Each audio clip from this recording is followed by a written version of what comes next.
Welcome to the Salmon Runs YouTube. Enjoy the video. You start by locking in the essentials. Know which hand plays melody and which plays accompaniment. First, slow the metronome to 30–50% of target tempo so your brain can map movements. Then, practice each hand alone for 5–10 minutes, playing with steady rhythm and clear accents. Once done, mark problem measures and isolate them. Make sure to count out loud on beats. Counting forces accurate placement and prepares you to combine hands without guessing. You now bring hands together, but only on tiny sections, 2 to 4 bars. Start by aligning the downbeats. Play left hand on beats 1 and 3 while right plays melody, then switch to full beat patterns. Once aligned, use rhythmic variation to expose misalignments. This reveals weak fingerings and timing.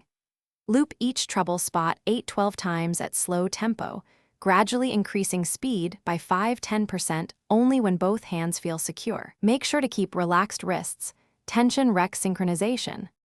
You finish by rebuilding full runs at performance tempo, but increase speed in small 5–10% steps so coordination stays intact. Once done, play complete sections with dynamics and articulations to cement communication between hands. If you hit a persistent misalignment, stop and go back to hands-separate practice for 3 minutes. This resets motor patterns and removes the accumulated frustration. Make sure to breathe and reset mentally. Calm focus. Thanks for watching. Consider subscribing if we helped you.